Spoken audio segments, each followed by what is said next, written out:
Thank you for tuning in to this episode of the Next Chapter Experience. If you have already subscribed, rated, and left a review, or shared this podcast with a friend, many, many thanks. For questions, comments, or feedback, reach out to me at Jeanette Blissett at nextchapterexperience.com. We'll be back with more conversations, so until then, keep that fire burning.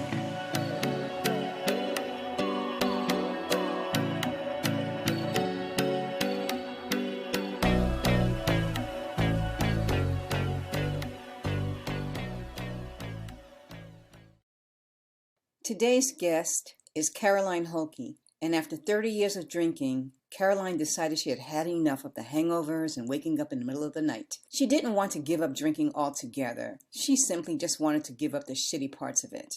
The work was so challenging and so life-changing that she decided to leave her 20-plus year marketing career and dedicate the rest of her life to helping women. Today, she's a certified life coach through the Life Coach School, and she is on a mission to empower women to regain their control over alcohol and create a life that they love.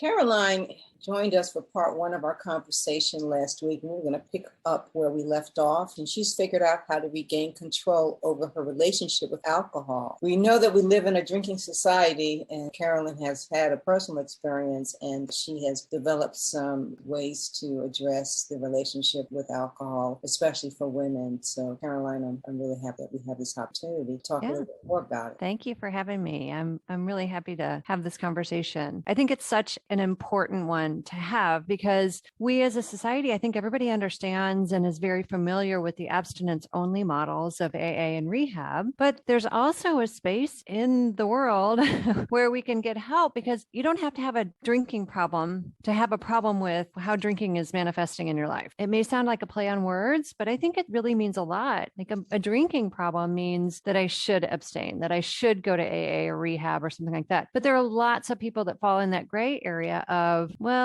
I'm not really loving how I'm feeling all the time, but I think that's kind of part of the package. And that's just something I have to deal with. And I'm living proof, and there are lots of other people that are living proof that isn't something that you have to deal with and that there are resources available to you. So that is one of my primary missions, is to increase awareness that there are options available. That's not something that you have to suffer in silence about anymore. That's a good introduction to what this conversation is going to be about, because as we begin to socialize with friends that we haven't seen for a while, we know that there are some tendencies of our friends, if not ourselves, to overdo it with the alcohol consumption and think that we're really having fun with it. But so the question that I have for you is, how do you know where you are in that space of this is the gray area, or this is the area that I truly do need to get help and certainly abstain completely from alcohol? How do you make that determination? Most people will start with things like the rules, where they'll say, I'm only going to drink on the weekends. The thing with the rules is that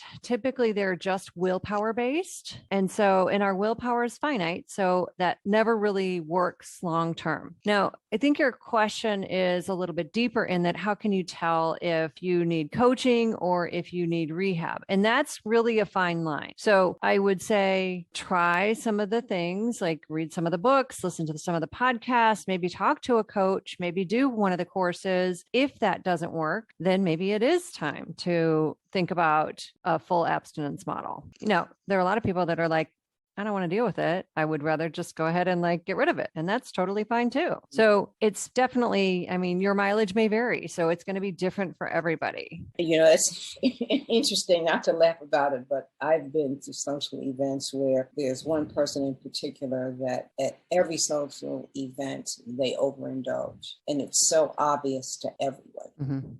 However, they're functional, they have a full-time job, they do well, they're successful. However, they do have the tendency to go way overboard. And I'm not sure that they even have given it a thought to reduce their consumption. I would say if family members are getting involved, then that sounds like that's more of a bigger problem. That's just my guess. Because typically the people that I work with are fully aware. They're on to themselves. They're like, I want to get on top top of this before this becomes a bigger problem. Or just because for me, I felt like I was driving with the emergency brake on. I didn't like that feeling. I felt like things could be better. I want to feel better. And that was my clear motivation. And so the people that fall into that camp of, I know that my life could be better, that sounds like that's probably more of a coaching situation. Someone who is that self-aware and does want to improve their life appears to be a natural client for you, based on the type of experience you had. And the others who are overindulging and they're getting sloppy drunk and impacting others with their behavior and just their energy, they may be in a totally different camp. Yeah, maybe they are aware and just haven't gotten the right help yet. Technically, if we look at kind of the guidelines for women, if you have more than 3 drinks in one sitting or more than 7 in a week, that's considered heavy drinking. For men, it is 4 in one sitting, more than 14 in a week. So maybe this person you're talking about plans it all for one night. I don't know. But again, just a starting point, right? I mean, everybody's different. So lots of different situations in there. Absolutely. So when you're working with someone who has sought you out, let's just say, or has been referred to you, generally, how long does it take for you to work with them on their issues and get the results that they're after? Is it a one and done? Is it a one conversation? Is it follow-up conversations? Does the client determine that? It can, everything in between, every single thing that you just mentioned. I had a consult with a woman a couple of weeks ago, and just in that 45-minute session, we were able to make those perspective shifts that she needed in order to make the changes that she wanted. So perfect. That's one example. That's not going to happen for everybody. I can't guarantee that, right? But what I typically do is I work with people for a 12-week period. And you know what? There are some people that get to 6 weeks and they're like, okay, that's great. And then we start working on creating this life that they love, which is really fun work. Absolutely. There are some people that hit the 12 weeks and they're like, you know what? I don't know that I did all the work. I want to redo it. So every single thing,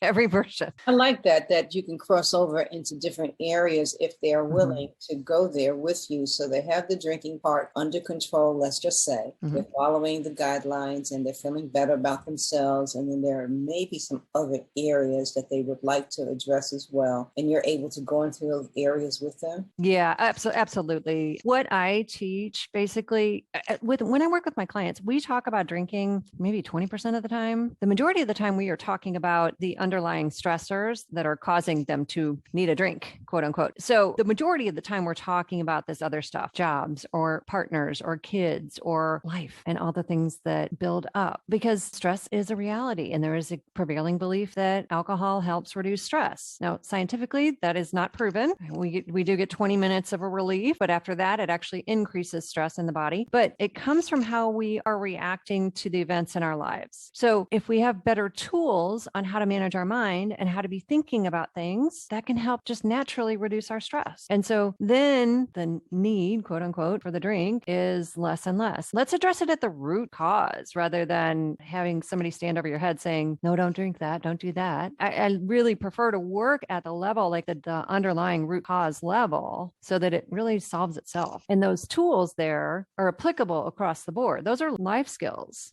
hence the life coach thing. They start to make a little bit more sense to me now. Yeah. So when you're working with women who are perhaps they're in the corporate environment and some of the stress is coming from the work they do, the people they interact with, the responsibilities that they have, what are some of the things that you do to help them to reimagine that whole scenario so that they are not as stressed as they appear to be?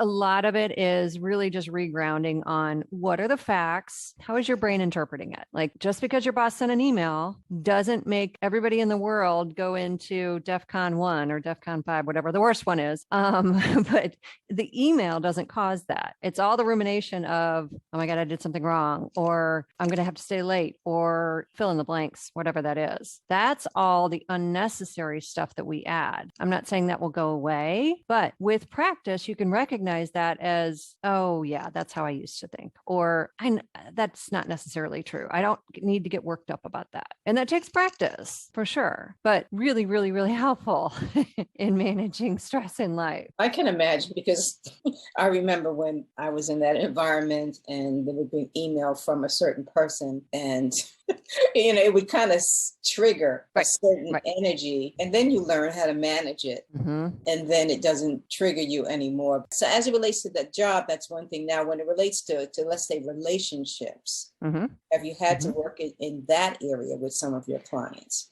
Every single one of my clients has discussions about relationships. No question. Yeah. As a life coach, you've been trained to work with people at all different facets and walks of their life. Okay. When it involves relationships, how deep and how far do you go with your clients? Well, give me a for example. For example, say your client is in a difficult relationship with a child, an adult child that perhaps is behaving in a certain way that's impacting the family. But yet and still, your client hasn't found a way to address it in a constructive way, and it continues to trigger them or worry them to the point that it moves them in another direction. Okay. All of my work centers on what can we control. So in that situation, I just had a client who was working through this. This comes up actually quite a bit. As you can imagine, it feels very powerless when we're trying to get somebody else to do something that we want them to do, even when it's coming from love, even when it's the best thing to do. One of the most effective questions that I found is, do you know that that's the right thing to do? Is there no question in the world that that's the right thing to do?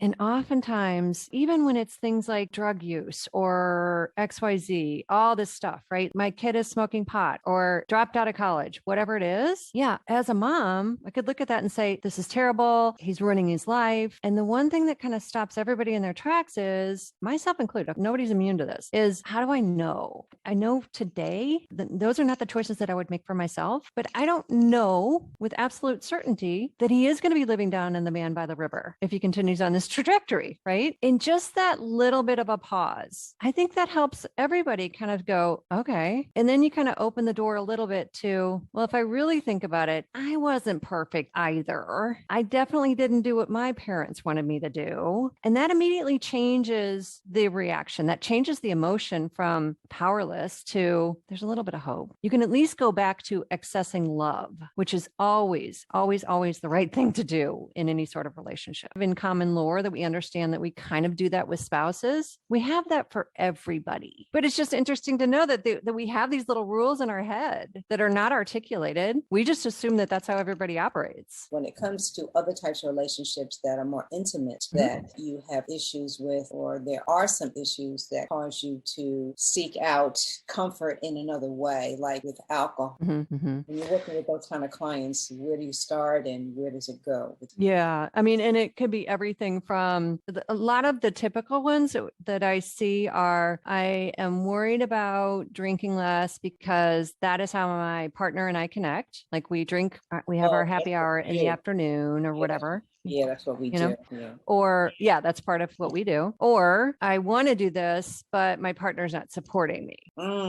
Right. And so it kind of runs the gamut. And really it comes back to, and I'll say this, I think I probably just said this, but like it comes back to really being solid with her own decisions, like having her own back on what she wants to do and knowing that you can still have happy hour with your partner. I mean, who cares what's in the glass, really? Put something else in the glass or have fewer drinks or whatever it is, because the true connection has nothing to do with what's in the glass. It's being together. It's spending that time together. And I will argue that you can actually connect better when you are not drunk. We feel like we lose our inhibitions and can chat maybe, but half the time people are repeating themselves and they don't remember anything in the next morning. Like, is that connection really? I don't think so. I don't think so. Yeah. And then in the other situation where the partner's not supporting them, typically that is a reflection of the client herself not being solid in her own decisions. And so seeing that in the partner, that's normally what's going on. Let's talk a little bit more about that. Yeah. It's just a reflection. She's using the partner as a mirror for what she's internally feeling. Like she's got second thoughts or she's shaky about moving forward with learning how to drink less. And her brain is seeking evidence for how this is a bad idea. Does that make sense? It does. So it's played out by what she's she's picking up as a response from her partner, response to her refraining from alcohol, but it might be just really a projection of It's her. totally, it's typically a projection. Yeah. Yeah. Now, if it's not a projection, if perhaps the partner has an issue with alcohol and wants someone to be in it with them, I imagine that's completely different. Yeah, that may be. But if she doesn't have any issues with herself, like if she's solid with her decision, wants to move forward, all that stuff, and having doubts along the way in any sort of achieving any sort of goal is totally normal. That is part of the process. Absolutely 100%. But we learn how to doubt the doubt before we doubt the goal. But the thing is, if she's totally solid, it doesn't matter what the partner's saying. She just kind of brushes it off. So for example, it's happened to all of us. Somebody's got an opinion that you don't agree with, and you're like, yeah, whatever. It doesn't even hit. So that's how it plays out. And so we kind of learn that how she's interpreting the partner, what the partner's saying or what the partner's doing. Maybe he doesn't even care. And she's just like interpreting his lack of engagement as, oh, he's not supporting me. Like, well, is that true? I don't know. So let me ask you this question. I know that you applied a lot of these techniques to yourself in your life. Mm-hmm. Where are you now with the whole alcohol connection? Yeah, so I started this work back in 2016. My last hangover was in August of 2016. I read some books, I listened to some podcasts, and none of that stuff was really working for me. Again, I'll describe that my situation was that high performer at work, happily married, 2 kids, all that stuff. But I felt like things could be better. I felt like I was driving with the emergency brake on or trying to operate with one arm behind my back. I felt like I was hindered, and I knew like it kept pointing to alcohol. So when I started my work, I did the books, I did the podcasts, I started doing some things on my own. The willpower thing does not work. So if you're trying that and it's not working, there's nothing wrong with you. That is totally normal. And then I found a coach, and this is the coach that I certified with. And her program was all about stop over drinking. It's like, yes, that's exactly what I want. I don't want to quit drinking. I just want to stop the overing part. And that's what really appealed to me. So that worked with her. And I successfully moderated for about 3.5 years. And then when COVID hit, I decided that I would kind of rebel against everybody else who was drinking more. And I was like, okay, well, I'm going to do 100 days without it, see what happens. And I'm still kind of on that path. Like I haven't quit drinking. I just haven't felt like it. So that's kind of my story. Yeah. I know you feel good about it. Oh my God. Yeah, I do. When you're meeting new clients and you're getting to know them, how do you position yourself as a life coach? And what are some of the advantages of using a life coach in these kind of situations or any situation? Yeah, the advantage to working with a coach is that a coach is not in your brain. So a coach doesn't believe your stories. And listen, I'm a coach. I do this for a living, and I have coaches, and I'm constantly surprised, like, ooh, I thought that was the truth. So there's a huge advantage to that. We have blind spots. We use rearview mirrors and side mirrors for a reason. It's just like, that's what a coach can do for you. And I would just say, if you're thinking about getting a coach, the things that I ask myself are, what do I hope to get out of this? If everything works out great, what are my biggest hopes for this? What are my biggest fears? Because it is an investment in time and money and all that stuff, right? What do I think that working with a coach can do for me? A lot of times people will say, they recognize that what they need is some different tools or some strategies. A lot of times people will not articulate that they want help in thinking differently, but honestly, that's really what I help them do. And I will say, coming in, I don't know what's right. I don't. I know the steps that I took that worked for me in learning how to drink less, to stop over drinking. And I know that those tools work for sure, but I don't know what's exactly right for my client in front of me, meaning, should she stop drinking entirely? Should she just cut back? But she knows. Her inner wisdom knows. She just hasn't been able to hear it for a long time. And I help her hear it, really. So we talk a lot about women. Do you have any male clients? I do. I do have some male clients, yes. Mm-hmm. And is it different working with them versus working with women? No, it's not that different, really. But I do have some men that have come to me I work with smart, successful women who sometimes drink more than they want.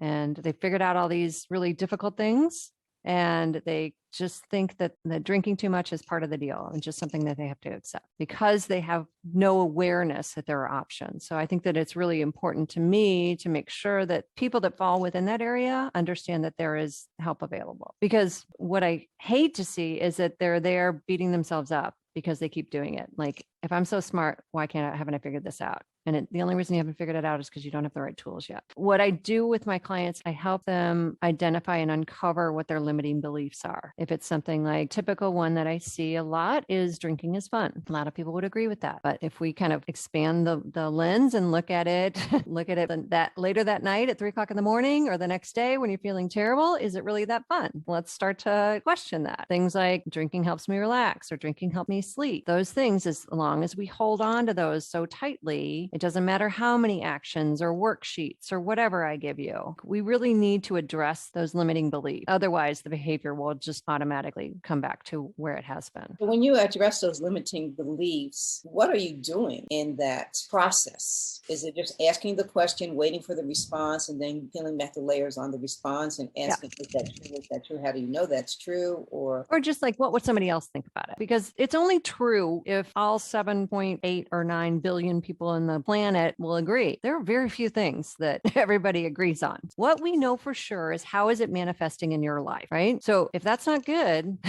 let's work on that, right? Because for some people, if that works great, that works great. Let's not worry about it. If you're not liking the results you're getting, it all comes back to our thoughts, how we're thinking about it, or our limiting beliefs, whatever it is in there. And so let's address it at that level. That's pretty cool. It's pretty cool. Well, when I did some research on the work that you're doing, I found it quite fascinating, primarily because we hear a lot about AA and the philosophy around AA. And then just to know that there is another way to approach the relationship with alcohol and allow it to provide you with an outlet if that's what you choose. However, it doesn't have to be an excessive out. Right. You know, that's good to know, because there is some mystery around the alcohol piece. What's a better alcohol in the health and fitness space? It's like, well, you don't really want to drink mixed drinks because of the level of carbohydrates and sugar that are in there. You're better off having a straight alcohol like tequila or whiskey. Oh, well, if you don't like that, there's wine, but not so much wine. It just, at the end of the day, it's like, what can I drink? So just knowing that, of course, there needs to be some limitations. There should be some limitations because there's going to be an impact. In fact, I had a conversation with a guest on my podcast show, and she said that at a certain age, you really do need to pay attention to the amount of alcohol you're drinking because it kills brain cells. And the older you get, the least amount of brain cells you're going to want to lose. God. Yeah, that's a good point. I will also say that, like, as we age, the hangovers will get worse because we have less total body water as we age, and then dehydration is worse. So that makes the hangovers worse. It's quite the cycle. It's quite the cycle. The whole life management piece, in a nutshell, though, from the health and fitness space, paying attention to all of it is really the foundation of living a life that's worth living. Because as we do mature and get older, and we want to have an expansive lifespan, if you will, you want to be able to do some things and be healthy and have a lot of energy to live life and do the things that you want to do. And I'd imagine it would be kind of hard to do that if you're hungover, drinking too much, don't have the energy. Right. Hydration, can't do things that you normally want to do. And it's interesting when you bring up the beauty part, because so many people spend all this time and energy on working out and eating the right things, and then have wine, or maybe they overdo wine at the end of the day, or whatever their drink of choice is. And if we think about kind of the negative effects of what alcohol does physically, I mean, and I don't know that there's a lot of agreement on exactly what's going on there, but from a dehydration standpoint, what it's doing to your skin, what is it doing to just how you're showing up in your life is so important. I know a woman who, she actually calculated the amount of time that she was either thinking about drinking or getting over being drunk. And she said it added up to about 40 hours a week. It's like, that's a full-time job. And she said it was this gift of time when she got that back. And it was amazing. And thinking about creating this life that she could love, that was so exciting, which again, I love that part. It's really exciting to get to that part with my clients, because a lot of times people will say they spend all this time working on reducing their drinking. And then they'll get to a point where they're like, oh shit, now I know I was drinking so much because I don't really like what's going on around here. Okay, well, let's fix that rather than going back to drinking. That's dead on it, though. Mm-hmm. That's dead on. It's like, why am I Mm-hmm. drinking as much as I'm drinking? And we did kind of dance around it in a way, relationships, children, partners, spouses, the job. But bottom line is that there's a trigger of sorts. There's some place in your life where things aren't measuring up. Perhaps, I'm not saying if you are drinking alcohol, then there's something broken in your life. I'm not saying that. Agreed. However, the excessive use of alcohol. Yeah. But I do feel like in a nutshell, your relationship with drinking is typically a reflection of your relationship with yourself. So those that are not feeling good about themselves, and that's some of the work that I do with my clients too, is just helping them really tap into how to create the relationship with themselves that has been just dormant for so long. Yeah. That's really powerful. I think that's where the power source is right there. Mm-hmm, mm-hmm. Once they get that straightened out, they'll have a better sense of their power, right, how to show up, mm-hmm, be authentic, and live with yeah, integrity. But there all probably is something there. To your point, probably begins and ends with you. Always, always, yeah. And, which is actually good news, because if we have to fix everybody else in the world, then we're screwed, right? But we can actually fix ourselves. That is work that is appropriate, that is attainable. Absolutely. To the point that you made earlier, that's really where you have the control. Yeah, that's the only control you've got. Anybody has. Makes a lot of sense. It really makes a lot of sense. Well, I am certainly glad that we had this opportunity to dig a little bit deeper in this area of learning how to manage your relationship with alcohol, and if it's in the scope of what you want for your life, to drink less. Yeah, I am too. I really appreciate the opportunity to come back. And I will extend the offer again that for any of your listeners for a free coaching session if they're interested in that. So please take me up on it. I love this work and I love talking to people and helping them out. So absolutely. Absolutely. Well, again, thank you so much for giving us a bit of your day today. Yeah. I appreciate the work that you're doing. I really do. Thank you. I appreciate yours. Thanks so much.